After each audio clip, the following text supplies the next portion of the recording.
estoy leyendo algo y me impacta un pasaje, pero les voy a mostrar un cartel que llamó la atención. ¿Se ve? No sé en qué marcha esto fue sacada la foto, pero dice así: usaron la Biblia para esclavizarnos.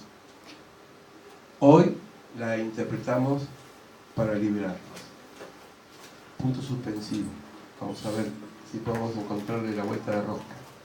Abajo hay un texto de Pedro, que esto lo agregué yo, no estaba en la foto, que dice, en segunda de Pedro 1:10, 20, 21, dice: entendiendo primero esto, que ninguna profecía de la Escritura es de interpretación privada, porque nunca la profecía fue traída por voluntad humana, sino que los santos hombres de Dios hablaron siendo inspirados por el Espíritu Santo.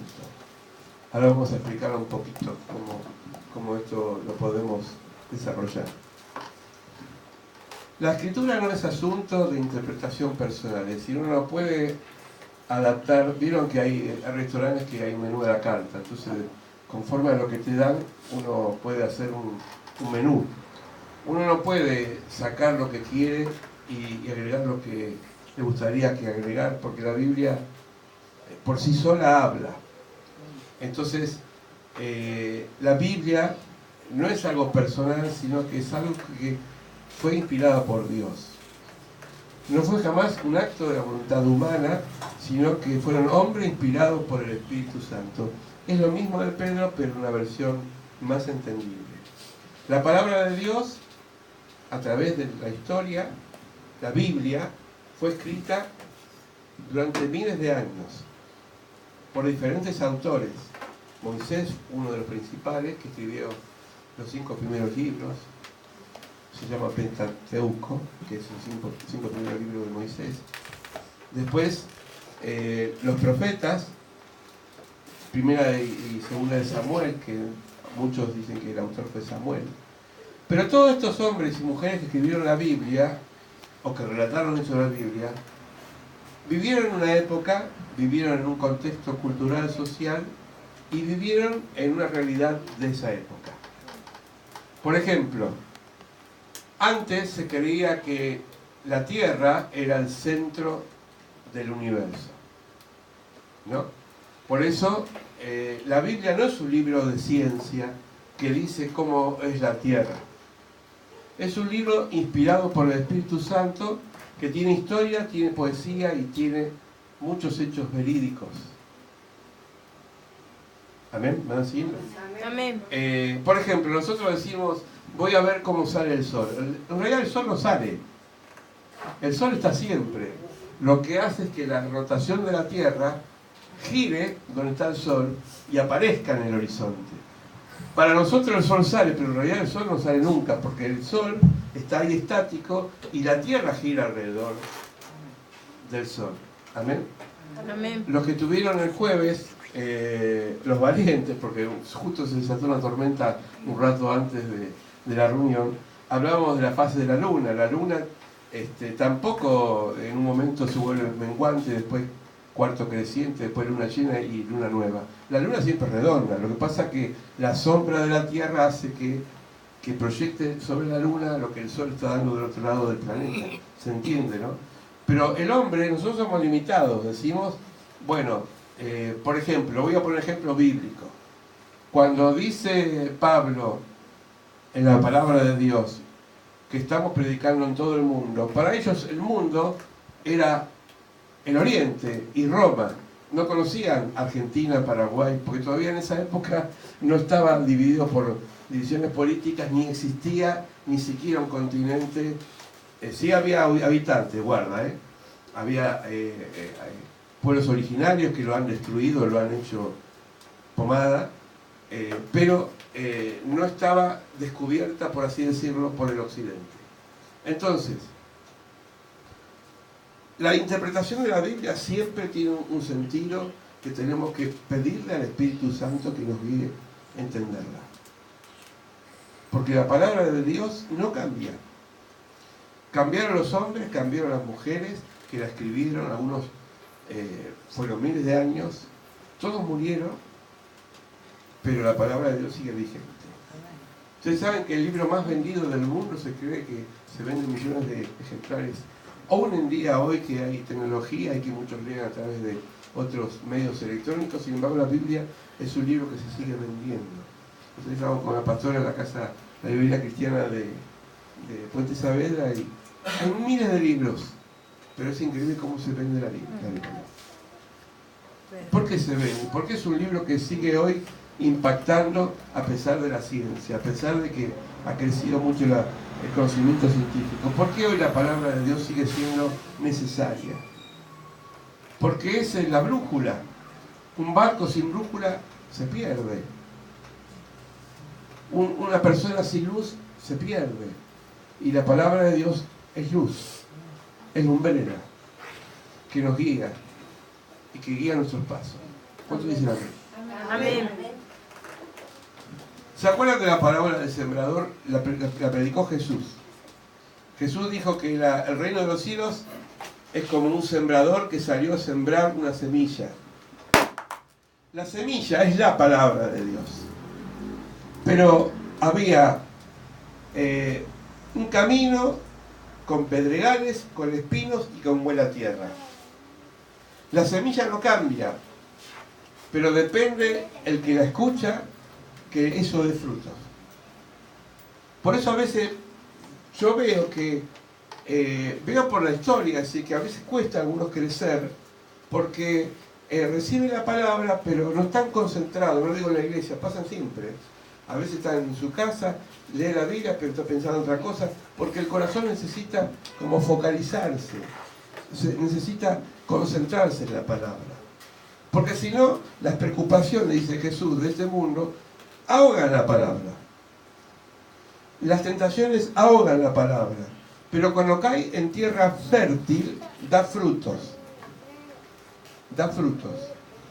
La opción que hoy tenemos que decir es, Señor, yo, ¿cómo quiero que sea mi tierra? Llena de pedregales, de piedras, llena de espinos que ahogan, es decir, los espinos es igual a todas aquellas cosas que nos lastiman. Hay personas que tienen tanto rencor y falta de perdón que no puede brotar la palabra de Dios, no puede crecer. Por eso dice, desechando todo enojo, dice la palabra de Dios. El enojo hay que desecharlo. Hay que pedir perdón, lo más lindo es pedir perdón. ¿Saben por qué? Porque uno se libera. Si el otro lo acepta, no es su problema, pero uno tiene que aprender a pedir perdón. No disculpa, porque la palabra disculpa tiene otro sentido. El perdón es una palabra que Dios dice, perdonad vuestras deudas. Así el Padre igual nos perdonará. Por eso a veces Dios no nos perdona, no nos bendice, porque no perdonamos. No perdonamos. Por más que cantemos, que levantemos los brazos, que hagamos todo lo que hay que hacer en la iglesia, si no hay perdón, no hay bendición. Amén. Amén. La palabra del sembrador. Hay 4 hombres y mujeres. Está el hombre natural, que no entiende la palabra, rechaza el mensaje, la semilla no germina. ¿Vieron que hay personas que ustedes le hablan? Qué lindo que hablas, pero no pasa nada. Como decía alguien, no pasa igual, no pasa nada. Porque tienen en su mente natural. Después está el creyente frío, que oye la palabra, germina la semilla y se ahoga por el afán y la riqueza. Son las personas que están afanadas siempre, que nunca viven el presente, que piensan lo que van a hacer mañana, lo que el mañana va a disponer. Y el mañana por ahí estás muerto. Disculpame que sea crudo, pero el mañana no existe. ¿Vieron? Hay un refrán en latín que dice, no calentarum largo vivir. No hay que calentarse, no hay que estar tan afanado.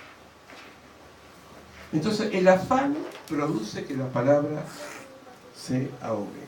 Después está el creyente carnal, que es seco. Dice, oye la palabra, la semilla germina, brotó, tropieza en la primera persecución. Estos son los creyentes que enseguida se van de la iglesia porque se molestan porque una mosca voló. O porque quizás quería encontrar en la iglesia un grupo de santos con aureola y un pastor o una pastora con cara de San Francisco de Asís. Y no lo encontró. Porque somos de carne y hueso. Tenemos limitaciones los seres humanos. Uno no va a la iglesia por el hermano, ni por el pastor, va por Dios.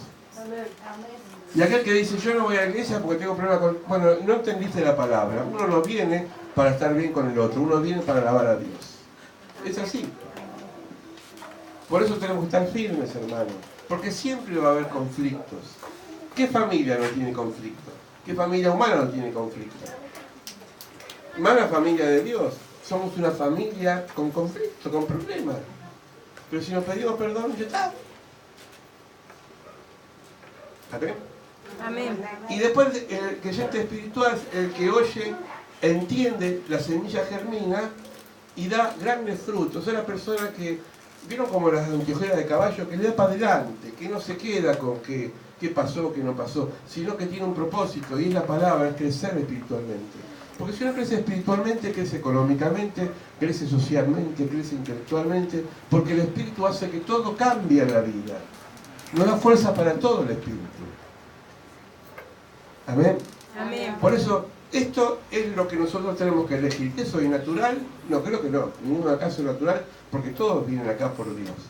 Ahora, ¿soy carnal o frío? Bueno, ahí cada uno tiene que sacar sus conclusiones. Escucho la palabra, pero estoy en el culto, pero estoy pensando en otra cosa. O estoy concentrado. Estoy en mi casa, abro la Biblia, o escucho algo, porque ahora tenemos medios para escuchar la palabra. Y esa palabra me dice algo, me cambia la vida, o sigo siendo la misma persona de siempre. Tenemos que reflexionar cómo la palabra en nosotros actúa. Dice, así que vosotros, oh amados, esto lo dice Pedro, sabiéndolo de antemano, guardaos, no sea que arrastrados por el error de los inicuos. Inicuos son la gente mala. Es una palabra quizás en desuso. Porque si vos le decís a una persona, sos un inicuo, va a decir, ¿con qué se come? Pero inicuo quiere decir malo. Error de los inicuos, caigáis de vuestra firmeza. Muchas veces somos arrastrados por situaciones o personas malas.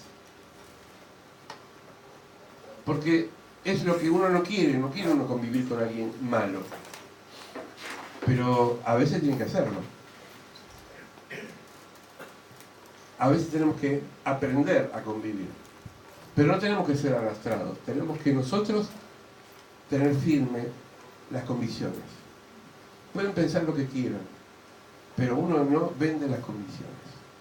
Yo tengo amigos que no son cristianos, tengo familiares que no son cristianos, me aman, los amo, pero yo no transo con la fe.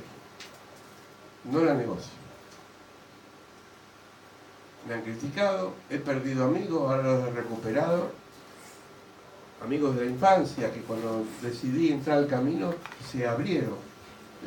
Ahora no se volví a encontrar, gracias a Dios. Pero no se negocia eso. Porque la fe es lo que nos sostiene, nos da identidad. Amén. Amén. La gente está buscando en nosotros gente con convicción. ¿Vas a la iglesia? Y a veces. ¿Y crees en Jesús? Sí. Y hablamos de la Biblia. Ay, no sé qué sé yo. Bueno. Tenemos que saber algo de la Biblia. Leer algún pasaje. Memorizar algo. Que sea, aunque sea Juan 3:16, tanto amó Dios al mundo que dio su... Algo. El Salmo 23. Salmo 91. Es decir, empezar a hacer carne la palabra de Dios.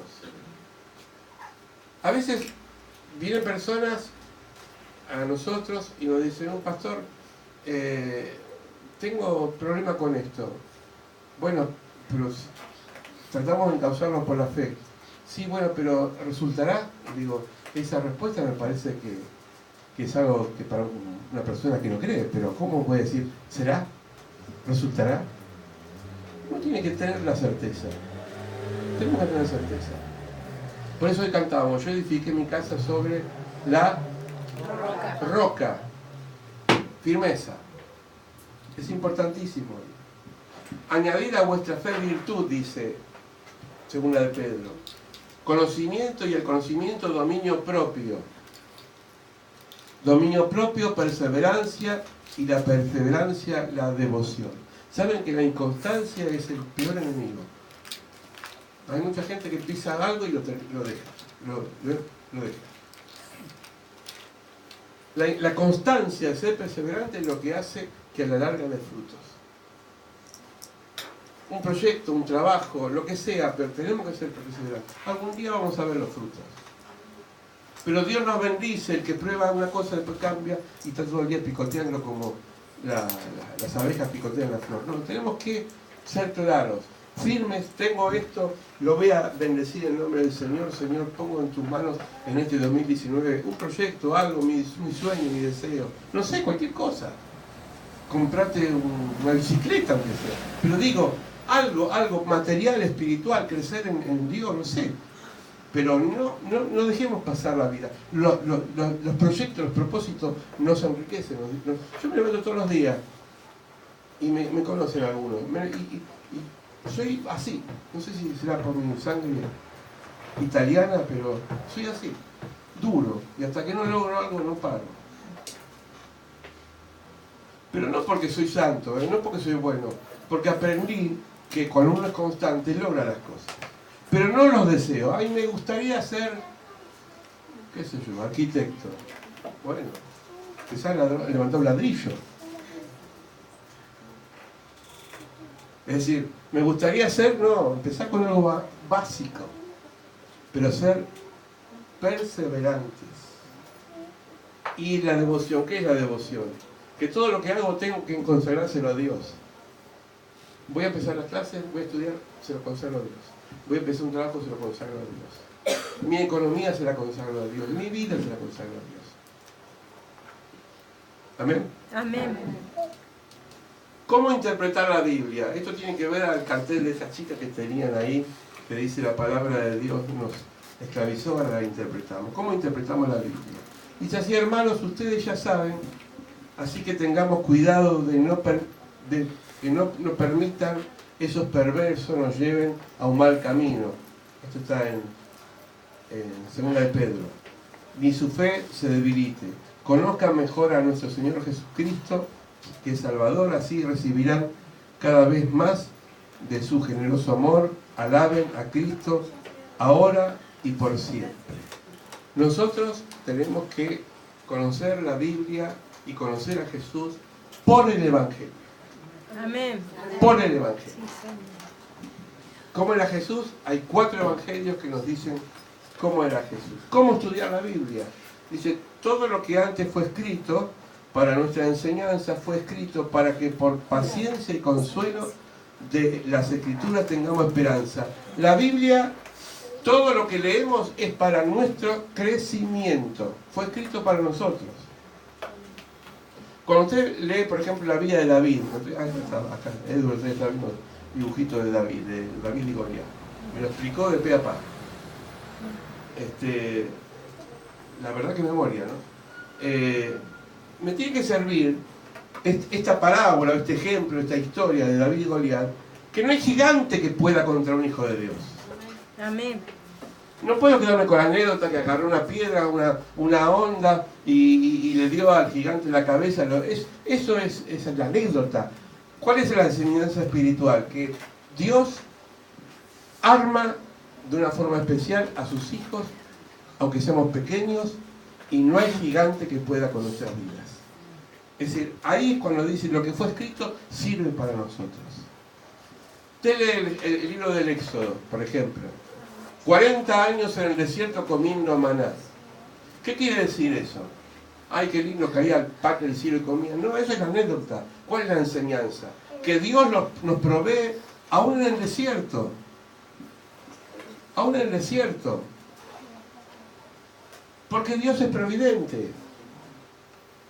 No puedes decir, ay, quizás Dios me ayude. No, sacate eso. Quizás no, Dios te ayuda. Amén. Pero es tu fe la que falta, no Dios. Sí, Señor. Es decir, no puedo yo especular, ay, mañana por ahí Dios me va a dar trabajo. No, yo tengo que creer que me dará trabajo. Porque creo que soy hijo de Dios y Dios me va a proveer de eso. Si no, me dedico a otra cosa. Pero Dios provee. Leo, por ejemplo, no sé, hay tantos ejemplos en la Biblia, pero hechos fabulosos. Cómo Dios a un faraón poderoso le mandó todas las plagas. Dice que la sangre, el río se había convertido en sangre y los hijos de Dios tomaban agua fresca. El mismo río contaminado, ellos tomaban agua potable. ¿Qué quiere decir eso? Que por más que haya poderosos en el país y quieran destruirnos por la economía y por lo que sea, y de hecho hay faraones hoy en día que se están llenando los bolsillos a cuesta del pobre, nosotros como pobres somos bendecidos en el nombre del Señor. Porque no he visto justo desamparado ni hijo que mendigue pan. Esta es la palabra de Dios. Cuando no tenga que comer, diga, no he visto justo desamparado, usted justo, porque fue justificado por la sangre de Cristo. Y desamparado que mendigue pan. Dios nos provee. Dios nos provee. Yo antes de entrar al seminario, tenía 20 años, 21 años. Mis hermanas se habían casado, habían ido a formar familia. Había muerto mi papá y quedé solo en mi casa, allá en Chingón. El director del seminario nos dijo a los postulantes para entrar al seminario, no trabajen porque van a entrar al seminario estudiando. Es decir, de acá hasta que empiecen las clases, faltaban 2 meses, vivan de lo que pueden, pero prepárense espiritualmente. Yo obedecí, les voy a contar lo que me pasó. Mi casa, lo único que tenía en ese momento, no había gas natural, había esos tubos, ¿viste? Esos tubos que se cambian, que son 2 grandes, así, alto. Entonces, había quedado un poquito de gas. Yo digo, Señor, me conformo con que haya gas para el mate, algo de comida, y voy a aprovechar mi casa por 2 meses y va a ser como un templo para prepararme para entrar al seminario. Bueno, me ponía a orar, abría la Biblia, prendía la hornalla, ponía la papa para el mate, y siempre venía alguien. Venía un vecino y decía, hola, ¿cómo estás? Me decía, Joté, me decía, mirá, te traje estas tortas para que comas este día. Estaba como el día que los cuervos le daban de comer, pero mis cuervos no eran cuervos, eran vecinos, eran amigos. Les digo que los 60 días previo a entrar al seminario nunca me faltó la comida. Cuando cierro la casa, que después la vendimos con llave, se acabó el gas. Justo cuando cerré la casa. Si eso no es providencia, ¿dónde está la providencia?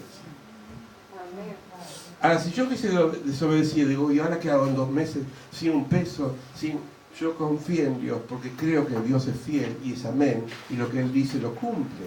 Amén. No te desampararé ni te dejaré.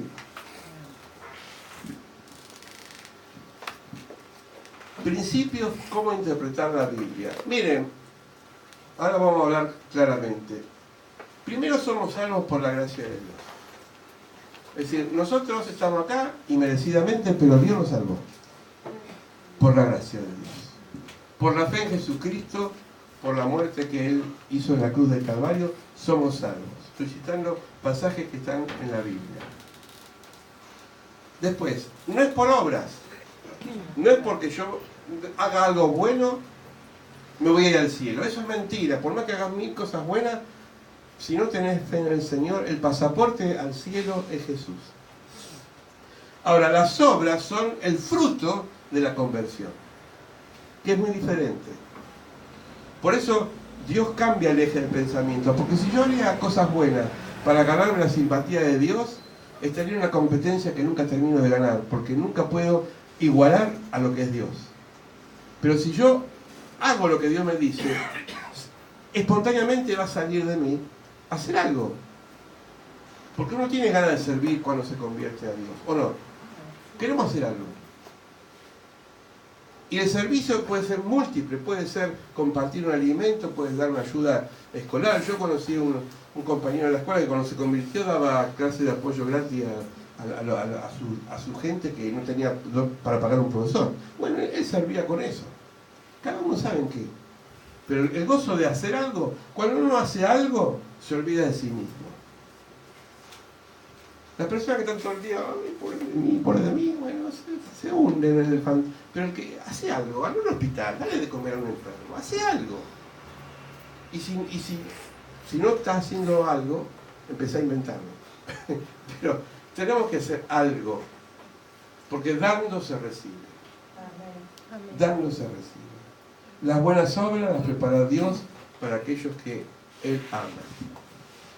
Yo se corto porque ya tenemos la Santa Cena. La pregunta de las chicas esta con el pancarta: ¿cuándo la Biblia nos esclaviza y cuándo la Biblia nos libera? Yo puse 3 puntitos de un lado y del otro. Primero, la Biblia nos esclaviza cuando se saca del contexto un versículo para manipular personas. Esto lo hacen muchos falsos predicadores hoy en día, que sacan un pasaje para sacarle plata a la gente. Vamos a hablar en criollo. Sacan un pasaje de la Biblia, lo cité la otra vez, si no estuvieron, cuando David estuvo en una batalla que llamaba Campo de Sal, sacan ese contexto de esa historia y dicen: si David ganó una batalla en un campo de sal, vamos a echar sal a la iglesia. Entonces van a caminar por la sal y van a... Eso es mentira, eso es brujería, no es algo más que engaño. Si la Biblia no la puede usar para manipular. Segundo, cuando se dice que las iglesias en que pertenecer tienen la única verdad. ¿Vieron que hay iglesias que dicen: nosotros estamos en la verdad? ¿Qué quiere decir? ¿Yo estoy en la mentira? No existe una iglesia que está en la verdad.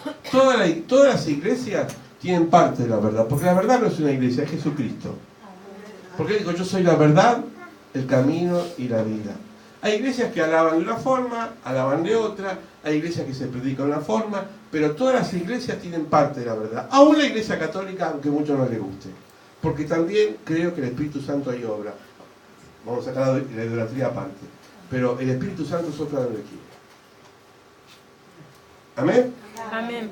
Entonces, si viene y te golpean la puerta y te dice alguno con un librito que ustedes ya conocen: no tenemos la verdad, andate de churro. La verdad es Jesús. Eso es soberbia. Tercero, cuando se discrimina y se ve a otros como segundo de categoría o pecadores. Vieron que hay cristianos, sobre todo evangélicos, ¿no? Yo los llamo muy los fariseos, ¿no?, de esta época, que ven a un pecador y lo miran así como de desprecio: hay pecador. No, que son. Somos todos pecadores. Pero viene alguien raro, alguien diferente y ya lo empiezan a ver como pobrecito. Pobrecito sos vos que lo estás juzgando. Esto a mí me quedó grabado. Mi tercera o cuarta cena del Señor que yo tuve que dar en el Bajo de Boulogne, más o menos en el año 1989, no, 88. Así que miren la memoria que tengo, no me olvido más. Tenía un colaborador, un diácono, como ustedes no lo conocen, voy a hablar. Y entonces, ¿vieron esos diáconos que son legalistas? Y entonces tuvimos la Santa Cena, pero en vez de ir a los bancos, le dije a los hermanos: vengan adelante a participar de la Cena del Señor. Y entonces estaba acá el diácono al lado mío, y al lado mío había un pastor invitado, y yo estaba en la Santa Cena. Y vino un hermano que tenía acá, me acuerdo, así, acá, un paquete, tenía una camisa blanca transparente y acá tenía un paquete de Marlboro. Entonces vino a recibir la Santa Cena. Y el legalista dijo: pastor, ¿qué? Mire cómo va a comer la Santa Cena. ¿Cómo va a comer? Digo, con la boca. No, tiene un paquete de cigarrillos. Y yo digo: vos en vez de orar por este hermano, estás mirando lo que tiene puesto. Por ahí el pobre hombre está luchando con un vicio y lo está juzgando. Esto es mirar al otro como un desprecio. Porque nadie tiene el derecho en tu vida de juzgarte por los procesos que vos vivís. Porque todos caemos de una forma u otra. Pero no, enseguida nos ponemos en súper espiritual y empezamos a juzgar al otro. Eso no está bien. Esta iglesia a mí no me interesa. A mí me interesa esta iglesia, esta Biblia, la que libera estos puntos.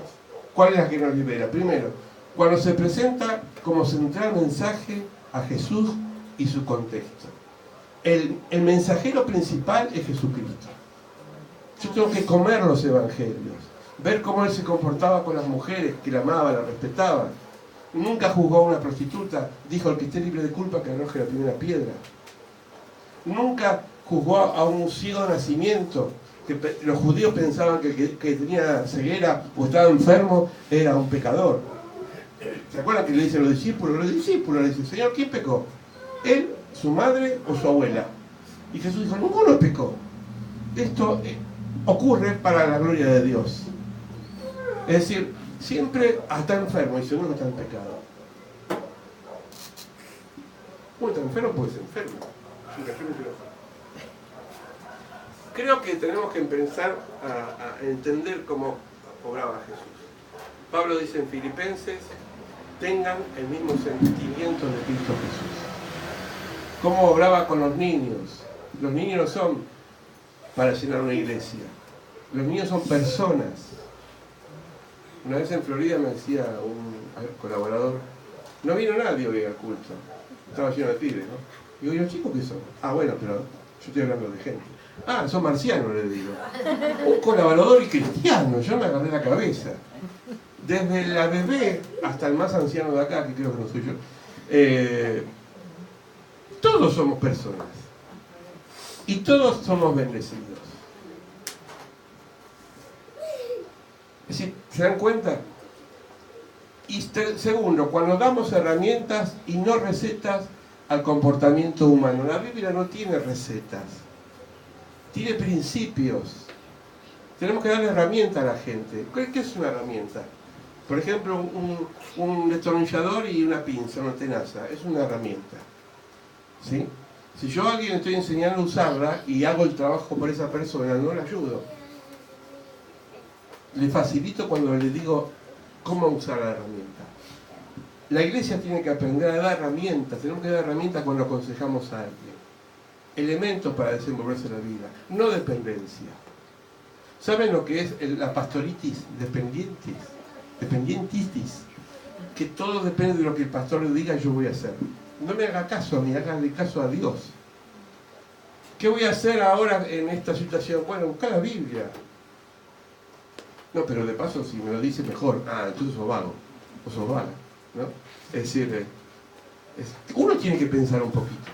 Herramientas. Y último, cuando le damos la libertad de elegir sin producir temor. Hay iglesias y hay muchas veces consejos: si no vienes a la iglesia te vas al infierno. Las plagas de Egipto van a caer sobre tu cabeza. Eso es infundir miedo. ¿Vieron como los testigos, los hermanitos, los testigos que andan por la calle, ¿no? Con la atalaya que dice: se viene el fin del mundo. Por eso tienen tantos discípulos. Pero no así chuchi. Porque le han dicho que si ellos no predican, se van al infierno. La Biblia no dice eso. Jesús dice: vayan y anuncien la buena nueva. ¿Qué es la buena nueva? Voy a poner un ejemplo. Brian, ya que lo veo a Brian, si lo usa como ejemplo, se enamora de una chica.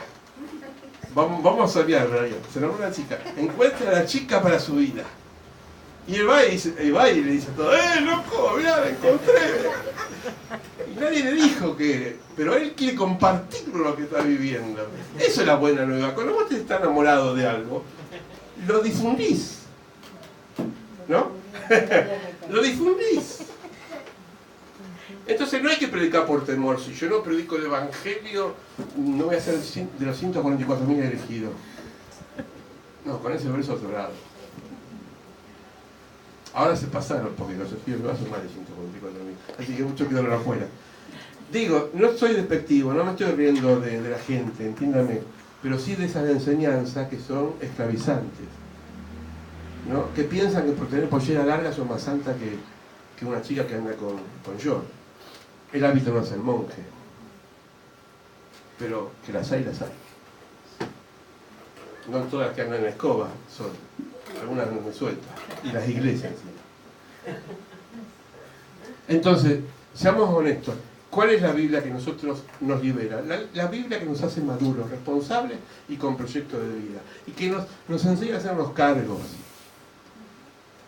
No que el diablo me tentó. Dejar un poco descansar al pobre diablo. Hacete cargo. Si es un pobre diablo. Entonces, tenemos que volver a esta frase que me encantó. Y yo también interpreto la Biblia porque me ha liberado. No la interpreto para esclavizar. Porque me dio libertad. La Biblia me dio libertad. La palabra de Dios me da libertad. Libertad para hacer lo que quiera. Decía San Agustín, ama y haz lo que quieres. Pero guarda, ama, Eso no quiere decir que haga desastre. Cuando uno ama no hace malas cosas. ¿No? ¿Se entiende? Bueno, antes de la palabra yo quería cantar esta canción. ¿Me ayudas a cantarla? Corta así.